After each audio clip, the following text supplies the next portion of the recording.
Es un enfoque de la ciencia que es utilizado para analizar el lenguaje, la cultura y la sociedad por medio de métodos como la introspección, que a su vez es un acto que permite al paciente pensar y analizar sobre su comportamiento y propios pensamientos. Por ello, esta corriente hace referencia en sí al estudio de la conciencia para formar conjuntos de datos como la estructura. Es un movimiento europeo en el área de humanidades que emergió en Francia a mediados de los años 50, en el que el lenguaje desempeña una función clave. El estructuralismo tiene sus raíces en la lingüística de Saussure, cuya principal propuesta es que el lenguaje no es ni una forma ni una sustancia. Puede considerarse como un producto de un sistema de significación que se define solo en la relación con otros elementos dentro del sistema, como si fuera el propio sistema quien dictase los significados.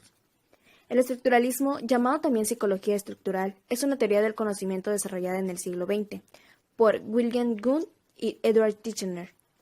El estructuralismo trata de analizar la suma total de la experiencia desde el nacimiento hasta la vida adulta. En esa experiencia están los componentes simples que se relacionan entre ellos para formar experiencias más complejas. También estudia la correlación de estos con el ambiente. El estructuralismo se dice que es un movimiento heterogéneo, que pretende elaborar teorías objetivas y verificables. El hombre pasa de ser sujeto, historia y cultura a ser objeto. Los estructuralistas estudian al ser humano desde fuera como cualquier fenómeno natural y no desde dentro como se estudian los contenidos de la conciencia. De igual manera, elabora estrategias investigativas capaces de aclarar las relaciones sistemáticas y constantes del comportamiento humano, ya sea individual o colectivo, y a los cuales se les da el nombre de estructuras. La investigación estructuralista tiende a hacer resaltar el inconsciente y condicionamientos en vez de la conciencia o la libertad humana. Para el estructuralismo el sujeto no es la noción fundamental, sino la estructura y la relación. El hombre, un ser inmerso en las estructuras psicológicas, económicas y sociales, pierde su sentido como yo, conciencia o espíritu. Mencionaremos las principales características del estructuralismo. Observación. Está presente en todos los procesos de estudio. Es fundamental para determinar la conducta del paciente según qué experiencias pasadas haya vivido. Enfoque descriptivo. Se estudia el comportamiento del individuo bajo introspección para realizar una descripción con exactitud de cada proceso, cambio y experiencia que vive el mismo. Método inductivo.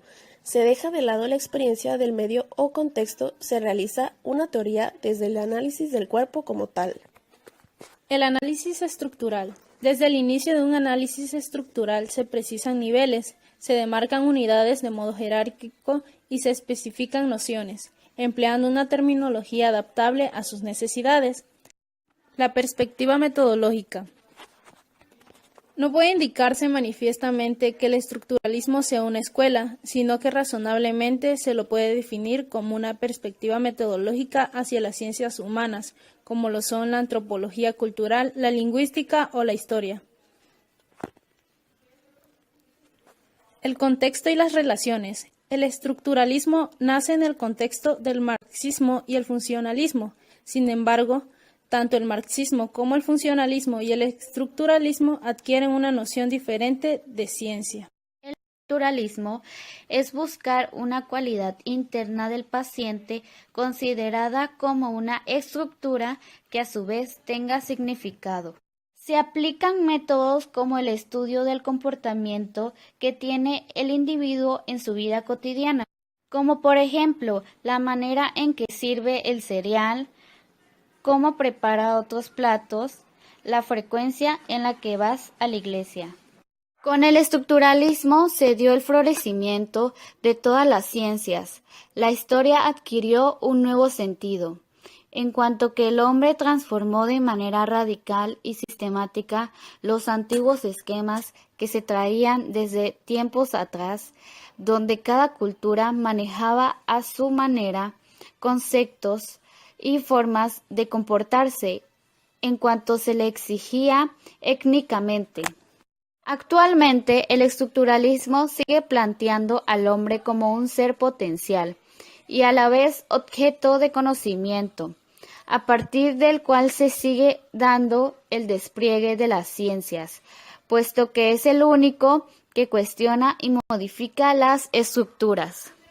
Asimismo, con el estructuralismo se abrió campo a lo que son hoy las investigaciones sociológicas, en las cuales el punto de reflexión es todavía la vida social y la manera como los individuos aportan progresivamente al desarrollo de ésta. En el campo de la ciencia es relevante presentar una organización, puesto que el estructuralismo aportó nuevos tipos de análisis que permiten una aplicabilidad y confrontación entre lo que es una ciencia y mundo. Dentro de esta organización sistemática de las ciencias, cabe también aclarar que éstas adquirieron un avance en cuanto que las estructuras gramaticales y los géneros literarios también de manera positiva fueron replanteados.